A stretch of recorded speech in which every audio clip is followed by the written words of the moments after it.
to Power Conversations podcast by What's Your Superpower TV. This podcast features conversations of overcoming by faith and pushing through to fulfill a purpose-driven life.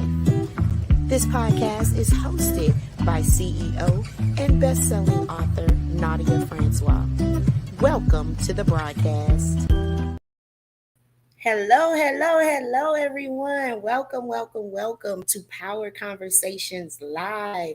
I am your host, Nadia Francois. I'm so pleased to be here today to interview these amazing women from an anthology called Her War Too. This anthology has the visionary Miss Von Griggs and some other amazing contributing authors aboard. So we're going to talk to them about this book today and find out more about how we can help our veterans. So let's pull them up. We have Miss Ebony Griner, Denmark. Hey, Queen. You have Miss Chelsea Kennedy. Hi, Queen. And Miss Von Griggs. Hi, Queen.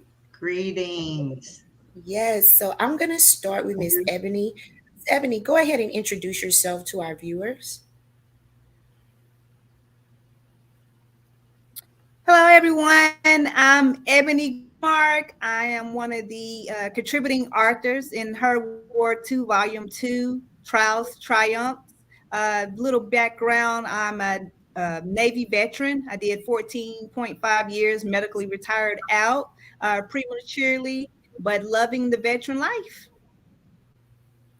Awesome. Miss Chelsea, tell us a little bit about yourself. Hello, my name is Chelsea Kennedy, and I too am an author, co-author in Her War Too, From Trials to Triumph. I spent 8 years in the Army National Guard, and I have been on the veteran side of things since 2014.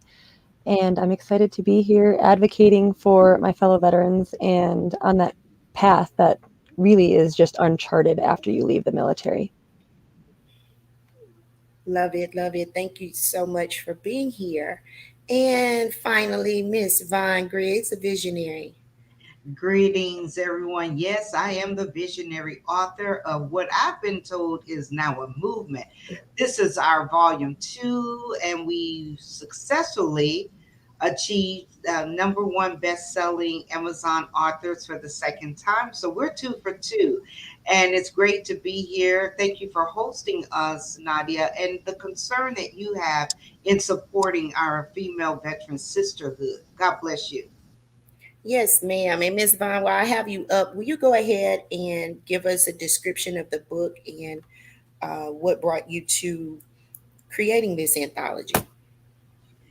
So it didn't start with an anthology. It started with a T-shirt. I'm not sure if you can't see it all now, but I'm wearing the very image of the T-shirt where when I retired from the military there on the Gulf Coast of Mississippi, I knew that I didn't look like the veterans that I saw. What I mean by that is that there was still that male dominance to the apparel, the ball caps, the leather vest with the patches on it, the Vietnam logos. And I just said, wow. I lost a connection. Once I hung up the uniform, that connection was absolutely lost. And I searched for sisterhood. I searched for the other female veterans, and they were so scarce. And I didn't understand why it was necessary to have a conversation with a veteran, that I needed to ask them had they ever served, because they wouldn't talk about it. They would not introduce themselves. I didn't see it on a resume.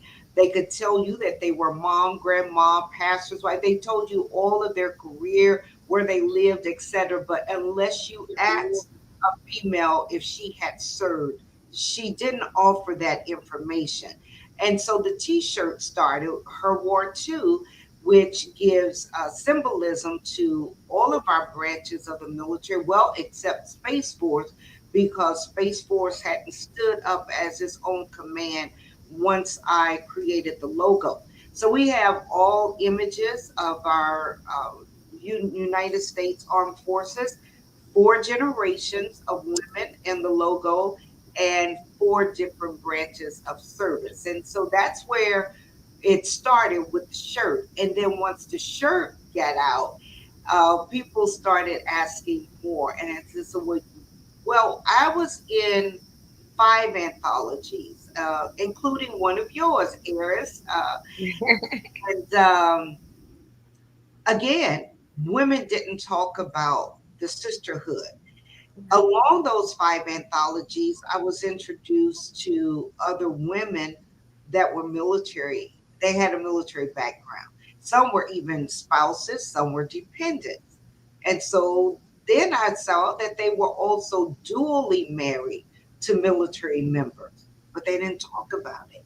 And I said, well, we got to start telling our own stories. If we're not telling our stories, then where's the legacy? How will we help the generation that's serving now and the generations of our sisterhood that will enlist or commission after us?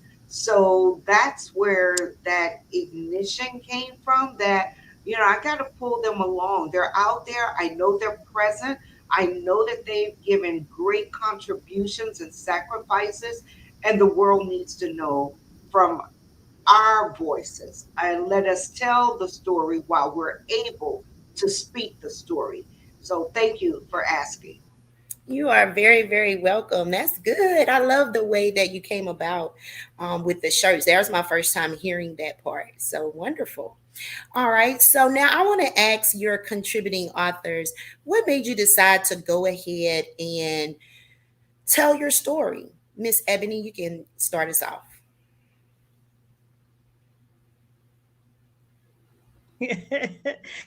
Woo, should I start? So, being able to tell my story. So, things I dealt with in the military, like Vaughn said, we go through so much. We go through being women. We go through being dual military. I'm also a dual military spouse of a military member, mother. We have so many different hats. And at certain points in our life, we bought, and that can become a source. Some of us deal with PTSD, military sexual trauma. And as I was going through some situations in my life, military sexual trauma, harassment, all of these things were going on in my military career, and I found my body shutting down. Also dealing with the medical element, thyroid condition. A lot of people, as long as your thyroid, it's just a thing in your throat. Well, my thyroid was taking control of my body, and the Yeah. more that I was being stressed about situations, the more my body was being triggered, and it was shutting down to walk, talk, and certain days I couldn't hear or see. And I remember Wow. laying on the bed saying, God, if you can get me out of this, if you can take this pain off my body, I have to be able to speak to someone. I have to advocate for myself. I have to fight. I need to let someone know not only what's wrong with me, but if I see someone going through what I'm going through, I don't want them to be in this stress bound bondage. I have to let it out. And as I was going through the worst point of my life, I also got another element put on me, a more dysfunction where my body was 24/7. I have a beautiful baby boy. Well, he's 12 now, but I had a pain-free pregnancy. So any women out there that have had a child or know what a contraction feels like, if you're going through contractions every day of the week, 24/7, with no relief, you can only imagine the pain that I was going through. And I met Vaughn. And Vaughn, they were in the middle of Her War, and I grabbed a hold. I was like, I need a mentor. I know that my military career is probably going to come to the end. I'm in the middle of a medical board. I'm all over. I'm everywhere. I have nothing. God put the people in my life. So I met Vaughn. I was ready to start talking. I was ready to get my words out. She invited me, and I've been beside her, and I'm writing ever since. I love it. I love it. Miss Chelsea, how did you get to be a part of the anthology?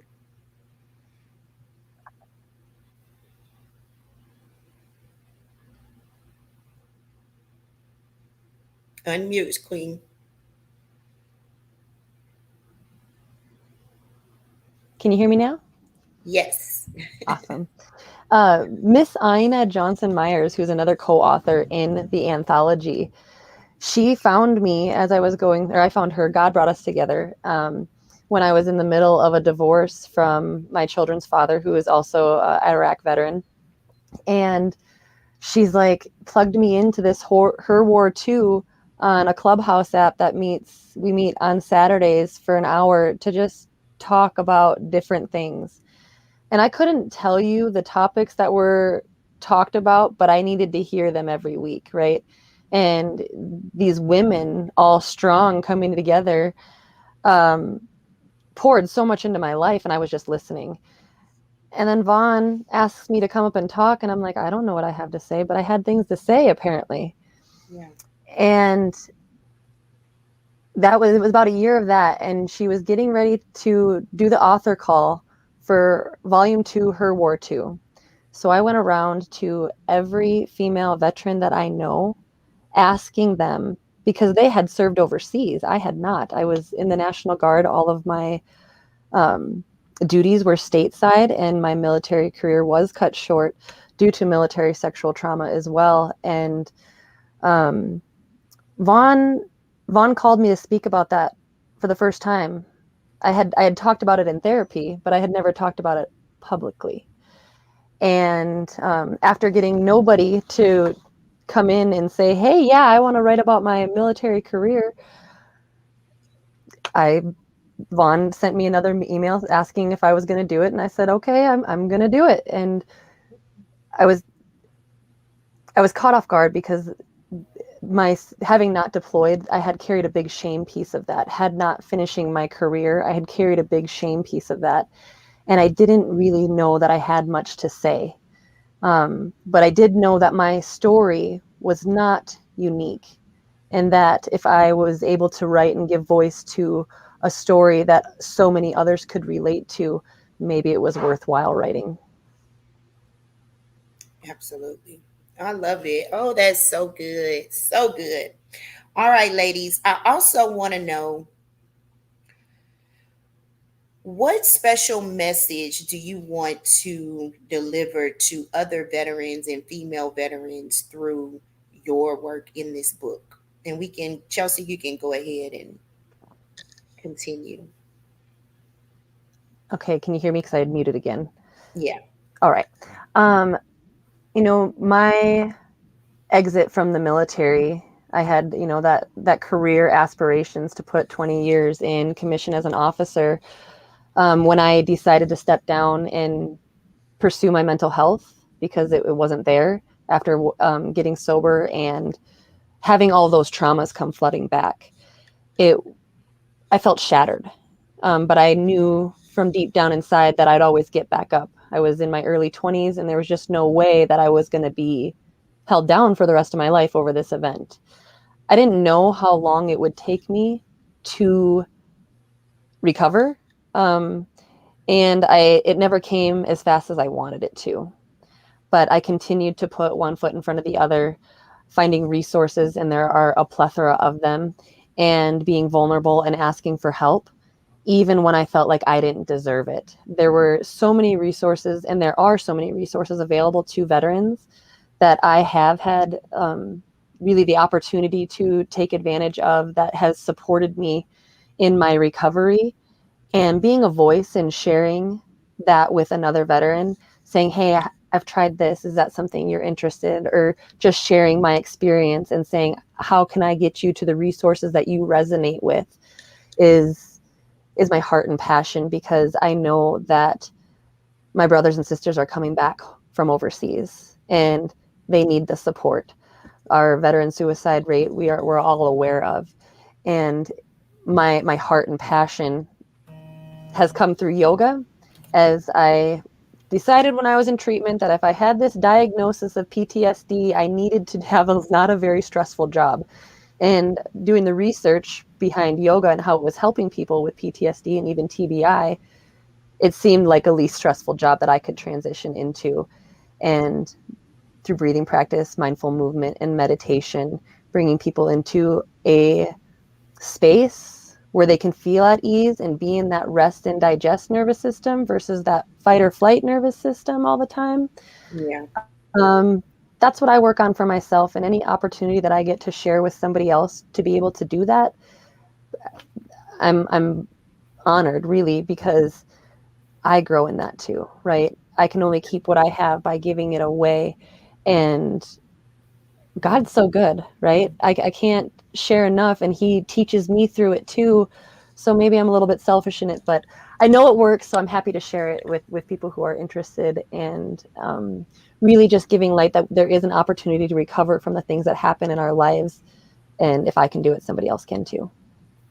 I love it. Love it. All right, Miss Ebony, what special message do you want to deliver to your veterans and the people around them? Let me say this: men, women, children of men and women veteran, your mental health is the most important thing ever. Don't ever let anyone tell you that you don't need to seek help. Don't be ashamed to seek help. Um, the things, like I said, that I experienced, we have this stigma: don't go to sick call, don't go to medical. Oh, they're going to send you to the loony bin, you'll get kicked out. Well, I went to that loony bin. I didn't get kicked out. I made E6.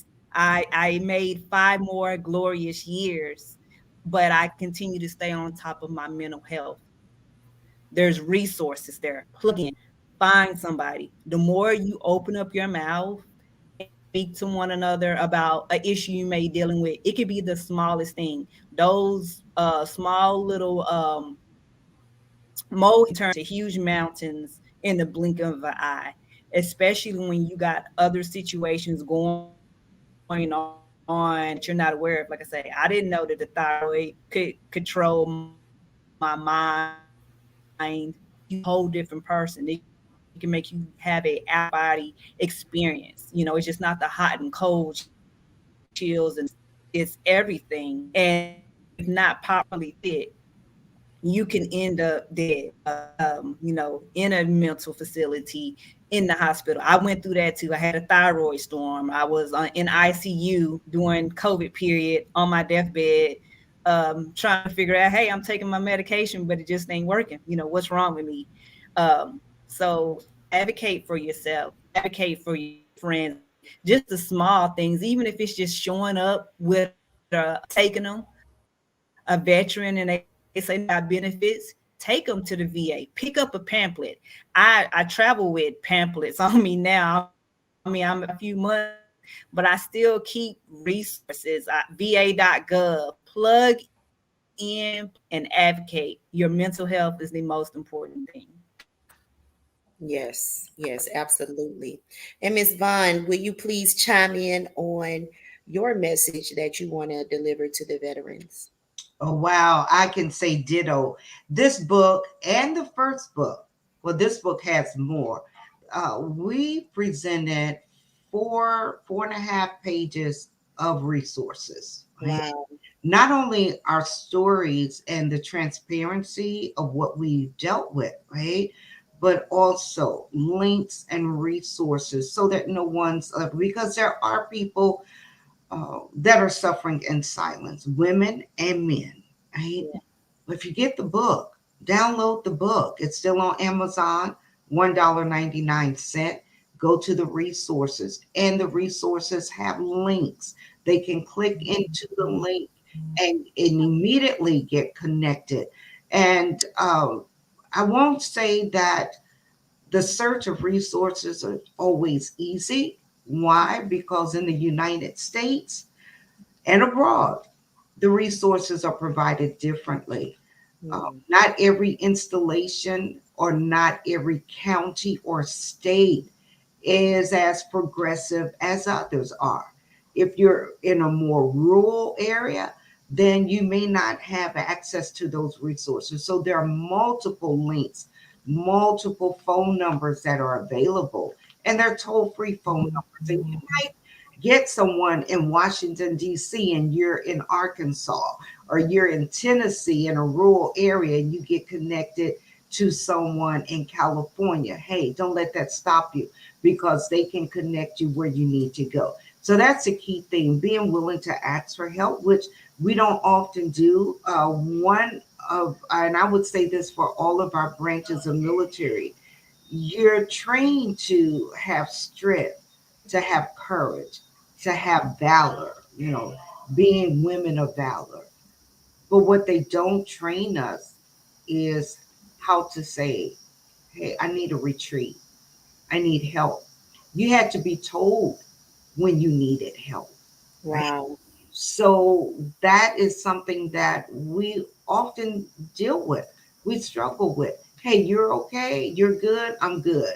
Right. But not really having that true release, because Yeah. you're there. You're built for war. And so when you're a comrade, you're built for war. You're not going to be the wounded soldier. So it's difficult to ask for help. So the resources, that's the key thing. Not only the stories that each of the women share, and we have spouses, we have veterans, and we have dependent family members of veterans, but the resources, that's the key thing, because if we've gone through it, then that trial should be easier for the next person. Absolutely. I love that. Yes, I love it. You ladies are phenomenal. All right. Now, we know that writing is therapeutic. And when we start to fester up all of those feelings and things like that, it affects us mentally. So I want to know, how did writing your part in the book affect you mentally? And we can start with Miss Ebony. Ooh. So I actually write often. That is one initially, I was writing down my story, writing it, kind of in spoken word, reliving it, having to sit back, take breathing spells, had to just completely walk away. Not only walk away from trying to relive that past story, but having to get away from anything that reminded me of the military, um, Wow. because things started going dark like real quick. Yeah. We're trusting someone to have our back, to look up to, mama, daddy, sister, brother, pastor. You're kind of all of that. And I needed to go breathe. And I found myself a lot of times I would go outside and I would get grounded, and I would go into prayer, and I would ask God, what's next? And I found that the same way of asking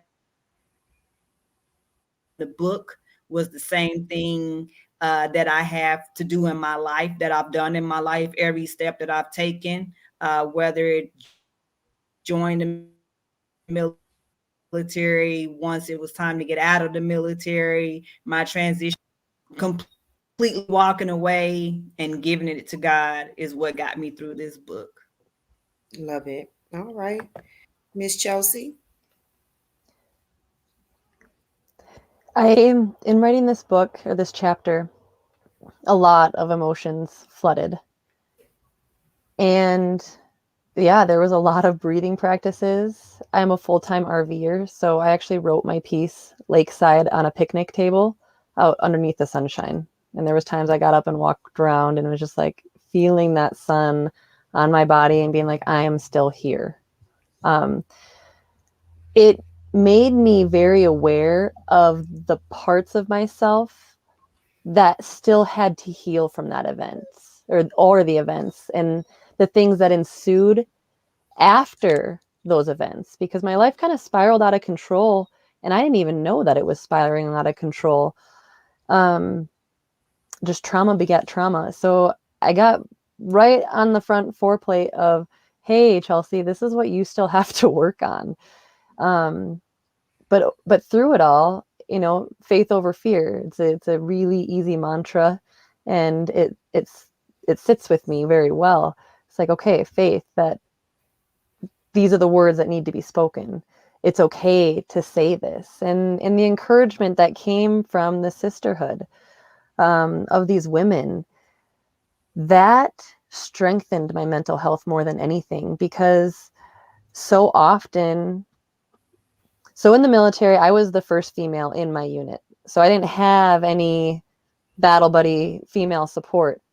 And then I did get a couple other females that came in, and I love them dearly. One that I actually reconnected with recently, and that meant a lot to me, because when I left my unit, I didn't tell anybody. I just moved states. I was transferred to a new unit, and when I got to that new unit was when all of the trauma that had happened in the old unit started coming out, and I was like, oh, okay. So I just cut everybody off from that unit. I didn't want to. I wasn't going to tell them what happened, because I had reported it to the proper chains and authorities, and the individuals responsible were kicked out. So I feel like that was part of my service in keeping other people in the military safe. But connecting with the women and finding the strength and the unity and the support post-service was something that I didn't realize how much I was missing. And overall, my mental health is stronger, even having to deal with and revisit some of those hard pieces. And after it being black and white and knowing that it's the truth, I feel free. And that freedom from the bondage of an untold story, that gives me a lot of mental clarity as well. Wow. I love that. I love that you said it freed you from the bondage. That hit home, because a lot of times we don't really realize when we write how it brings us back through, like you said, back through the trauma, back through the experiences that we're trying to heal from. But getting it out frees us. And then it also helps someone else.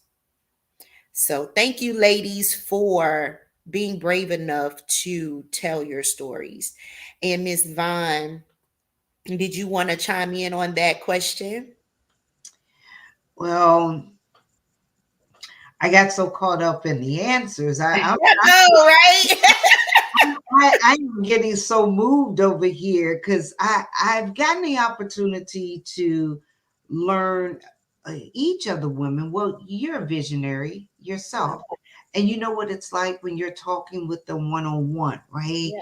And so I'm so amazed and caught up in what I'm hearing now because I hear the growth. Yeah. I hear where they've moved from that place of shame, Yeah. regret, should I tell this story or that story? Because we've had so many experiences. And so I got so caught up in listening and the feel of where they are now. And I just want to celebrate them. And not only these two, but the other 10. There's a total of 12 co-authors on the project. And yeah, so I make sure that there is a therapist available Good, good, so good. that when and if any of us hit that hard place, we Yeah. don't hit it alone, Yeah. right? And I'm always encouraging them, tapping in. How are you? What's going on? What you need? And some days I feel it. I absolutely feel it. They'll come to my mind and I'll say a quick prayer. Sometimes my intentions on sending a text or picking up the phone is not as immediate as I would like for it to be. So the best that I can do is send a prayer their way. And I do that for each and every one of them because they've all gone through things, some equal and some not, right? While Yeah. there could be military sexual traumas, as Chelsea mentioned, TBI, traumatic brain injury. Well, was that from an IED explosion in Iraq, or was that from a vehicle rollover? Right, but the suffering and that pain is somehow equally the same. Your life will never be what it was prior to you putting on that uniform. And so when it comes to the trauma, the triggers, we all have them.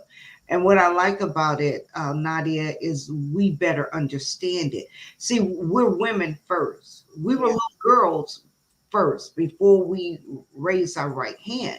Yeah. And while we can talk about addiction, imprisonment, I mean, we've got so many relations that we're really not alone. We've gone through some things, and it's one thing to be a single divorcee parent, and you've got your grandparents up the road or your parents 5 miles away, and you can leave your children there. But for me, going off to war and leaving my two daughters as a single divorcee with people I didn't know, Yeah. that's a whole nother level of faith, Yeah. right? And so, yeah, we can say we're empowered, we're strong women, we can say all of that. We are entrepreneurs. I think 10 of 10, let me get that right, 10 of the 12 of us are business owners. A few of us are overseeing some nonprofit work, of public speaking. I mean, we're still serving. Hey, we're still serving. Yeah. And so, yeah, I made sure that there's a therapist available, and I do my best to tap in, stay connected, and it's not over. Even though the ink has dried on the pages, it is not over. That's right. They That's got, right. they got me for life. Amazing, amazing. And what a great person to have for life. Wonderful, wonderful. So now I want you ladies to come on out and tell me about your businesses. We can start with Miss Ebony, and then after that, we'll see how we can connect with you. And then Miss Vaughn will bring you back up to give us all of the closing information and anything else that we need to know about this movement. So, Miss Ebony, you can start by telling us about your business and giving us your contact info.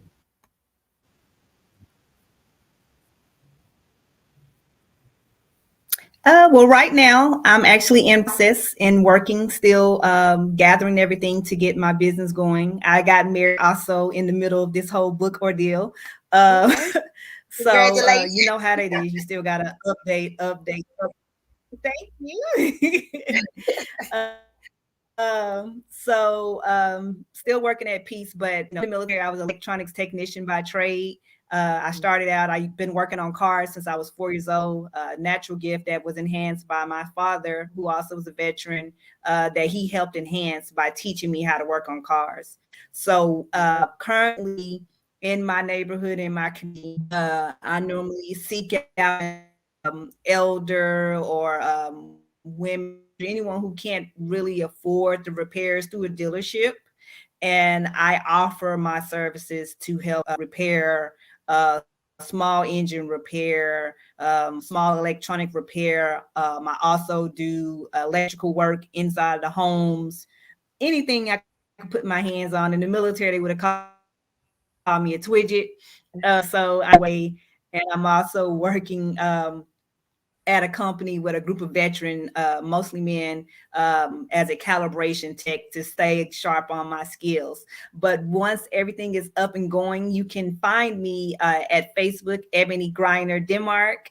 I'm also on LinkedIn as Ebony Griner Denmark, and you can also find me on Clubhouse under Her War Too with Vaughn on Saturdays at 9 a.m. Central Standard Time. Just dropping gems. Find me, find me, find me. Love it. I'm typing it in the comments. All right, Miss Chelsea. I, as I mentioned, yoga has been a really, really foundational piece to my recovery. My passion lies there, but I have this other passion, and I've been working on it since 2014, about the same time that I got out of the military, and just started with hemp research. I'm very passionate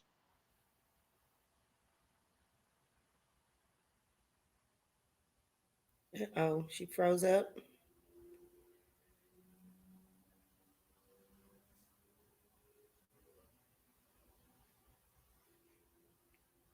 All right, Chelsea, you froze up on us. If you want to leave out and come back in, we can try that if you can hear me. Miss Vine. Yes, ma'am. So they can find me at Her War Too online, Facebook, Instagram, Joy Restored Outreach. That's the nonprofit that I oversee, where we provide resources for unhoused female veterans with children, because that is a slighted area. And my for profit is Griggs Safety Consulting, all things occupational safety and health in the workplace.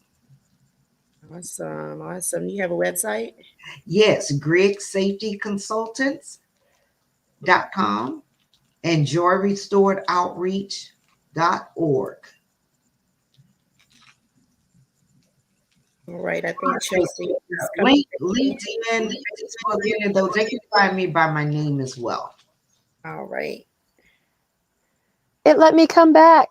Yay. Go ahead and finish.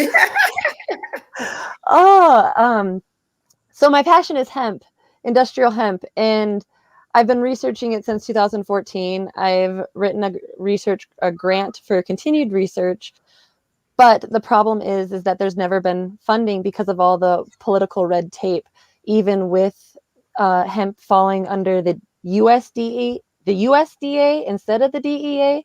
It's still really hard to gain access to funding for industrial hemp. But my passion is to create a cash flow to support my endeavors in creating hemp processing facilities that would process just the fiber, that would make it available for textiles, for building homes, and even things like plastics and prosthetics and everyday essentials. My goal is in the next 10 years to have 2 processing facilities per every state. And the places that I'm targeting to bring those processing facilities are towns and rural communities that have lost industries. I grew up in a population of 59 people, and when an industry died in a nearby town, it hurt the town so much. So we watched schools close, we watched people lose jobs and have to move. And I love where I grew up. It was beautiful and it's a blessing, but I want to create job opportunities that can help people stay in those areas, and then also provide those resources in those rural areas. As Vaughn had mentioned, they can be difficult to access. So that's my passion, and I'm helping people through mindfulness and yoga and personal development, whether it be through corporate retreats or individual work. Just that personal development piece and wellness to, step up to who you want to be and face those fears or things in your life that would hold you back from accomplishing the greatness that you want to accomplish. And that's for myself too, right? So my hope is that all of the work that I do in personal development, company development, team development will lay a beautiful, beautiful foundation to the company culture that is EEL. You can find me on Clubhouse. My handle is Kennedy1151. I'm also on Instagram at CLAEL11. And then my website is H3ALEALUS.online. Thank you so much for letting me come back on and share that piece. I'm just so excited about it. You are very, very welcome. Can you repeat your Instagram? CLAEL11.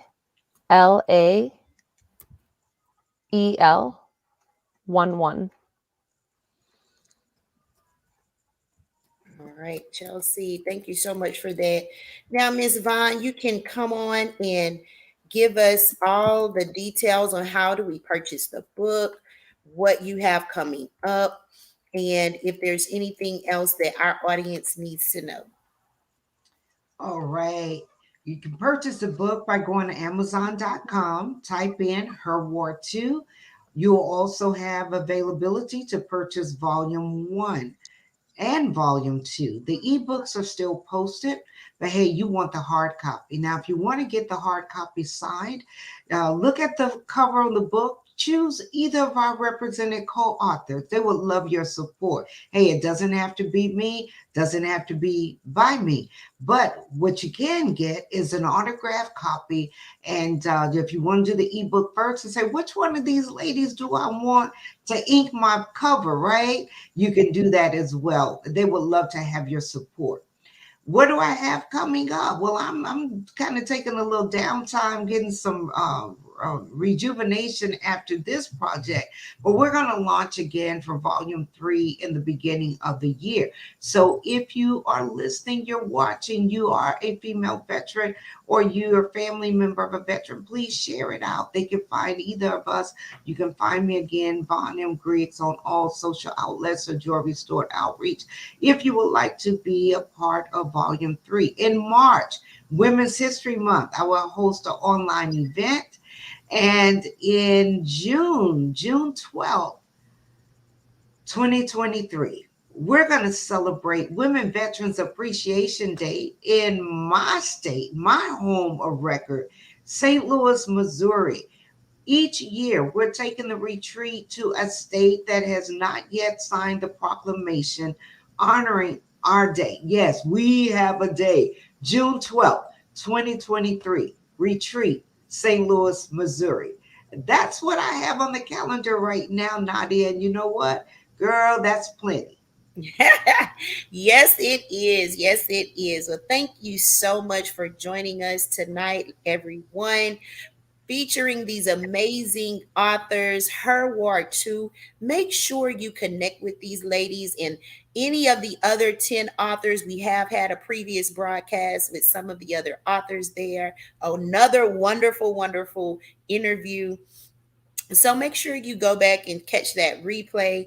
Also, share this out. We need all veterans and their loved ones to get this information, if it's nothing more than for the amazing resources that they have included in the book, y'all. So make sure that you get these ebooks, paperbacks, however you need to get them.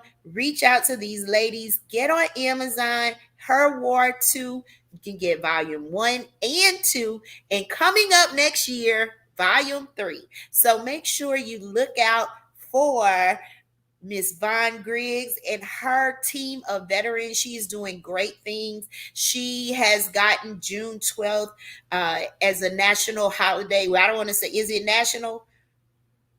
Okay, so she's No, gotten it no, it's as, not. And see, that's the thing. Out of all of our states, we've only made it to 17. So we've got a lot of work to do. that's okay. That is a great accomplishment. So she's almost national. So you guys, we need you in this movement to help her get this done across all of our states. So this will be a national day for women veterans. We deserve it. Well, I'm not a veteran, but I am a woman. So we deserve it. And so do our veterans. And we need them to know how much we appreciate them in their service and their commitment to serving our country and us. All right. Thank y'all so much for joining us here on Power Conversations Live. We will see you all next time. Bye bye.